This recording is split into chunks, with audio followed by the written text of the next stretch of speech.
Welcome back to Heart Book Radio, where we dissect the literary landscape, one throbbing plotline at a time. And today's throbbing plotline comes courtesy of Amy Spalding's On Her Terms, a book that asks the age-old question, can you fake, date your way to true love, or will you just end up with a really awkward story for your therapist? Oh, I've got plenty of those stories, believe me. But this one is special. It's got all the ingredients for a meltdown fake dating, a baby gay. Their words, not mine, and enough queer angst to fill a Lilith Fair mosh pit. Baby gay. I swear, if someone called me that, I would probably just roll my eyes and order another Diet Coke. Apparently, that's a major food group in this book. Right? It's like the author knows her audience. We've got Clementine, 36, freshly out of a long-term relationship with a guy, diving headfirst into the lesbian dating pool. And she's a bit of a mess. A lovable, relatable, ADHD-fueled mess. Ah, bundle of nerves. According to one review. Which, honestly, same. Dating is terrifying, especially when you're realizing you've been on the wrong team your whole life. It's like switching from manual to automatic. You know the basics, but you're still going to stall out a few times. And Clementine stalls hard. Enter Chloe, our resident, tiny powerhouse, an experienced lesbian. She's the stick shift to Clementine's sputtering engine. Chloe's also, according to some very vocal reviewers, a f***ing villain. Whoa, strong words! I mean, she's got that emotionally unavailable, avoidant attachment thing going on, but a villain. That's harsh. She's just commitment phobic, like a cat presented with a cucumber. More like a cat presented with a long-term monogamous relationship. But hey, that's the whole practice girlfriend premise, right? Clementine needs to learn the ropes, and Chloe's volunteering as tribute. It's a win-win, except for the part where they inevitably catch feelings. Because, as one insightful reviewer put it, no one fake dates and then accidentally falls in love like us gays. Truer words have never been spoken. It's like a law of physics. You put two queer people in close proximity, add a dash of forced intimacy, and boom, feelings explosion. And don't forget the only one bed trope, because of course there's only one bed. It's practically a contractual obligation in these books. It's the literary equivalent of Netflix and chill, except instead of Netflix it's awkward conversations about ex-boyfriends. Apparently, Clementine mentions hers a lot. If I had $1 for every time she mentioned her ex-boyfriend, I'd be rich. Another gem from the reviews. Look, processing takes time. It's like emotional baggage claim. You have to wait for your suitcase full of heteronormative conditioning to come around on the carousel. And sometimes that suitcase is overweight and filled with questionable fashion choices.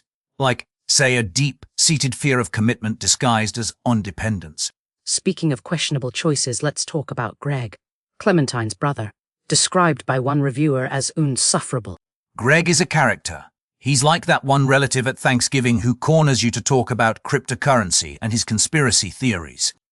He's the human equivalent of a participation trophy. You don't really want him, but you're stuck with him. But hey, even the annoying characters serve a purpose. They make the good ones shine even brighter.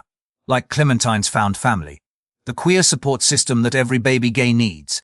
It's the heartwarming, you are not alone, message that balances out all the angst and awkwardness. Because let's face it, navigating your sexuality in your 30s can feel like being dropped into a foreign country without a phrasebook. And this book is like a really snarky, slightly dysfunctional phrasebook. It will teach you the lingo, warn you about the pitfalls, and maybe, just maybe, help you find your people. It's also very, very online. One reviewer said the dialogue reads like online discourse, which, depending on your tolerance for internet drama, is either a selling point or a warning sign. I mean, who doesn't love a bit of meta-commentary? Clementine apparently acknowledges the romance novel tropes she's living through. It's like she's winking at the reader, saying, yeah, I know this is ridiculous, but I'm going with it. It's self-aware, which is refreshing. Like a palate cleanser after all the sugary sweetness of a typical romantic comedy. And the ending. Apparently, it's non-conventional, which, in romance novel terms, probably means they don't ride off into the sunset on a unicorn. Maybe they ride off on a scooter, sharing a single helmet, because safety first, kids. Or maybe they just stay put. Build a life together that doesn't fit neatly into anyone else's expectations.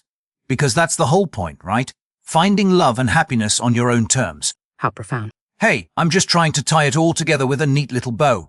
But seriously, this book sounds like a wild ride. Witty dialogue, relatable characters, body positivity, neurodiversity representation, it's checking all the boxes. Even if some of those boxes are labeled emotionally unavailable and mentions ex-boyfriend too much. Nobody's perfect, and that's what makes these characters so compelling. They're flawed, they're messy, and they're trying their best, just like the rest of us. And if all else fails, there's always the cat, Jesse Pinkman. Apparently a major selling point. Kitten Small Jesse Pinkman is a vibe, I'm here for it. So, there you have it. On Her Terms, by Amy Spalding. A book that's guaranteed to make you laugh, cringe, and maybe even question your own relationship choices. And if you're a queer person in your 30s navigating the dating scene, consider this your official survival guide. Or at least a very entertaining cautionary tale. Read it, review it, and let us know if Chloe is actually a villain. We're taking a poll. And don't forget to subscribe to Heart Book Radio, where we're always ready to dive deep into the messy, hilarious, and occasionally heartbreaking world of romance.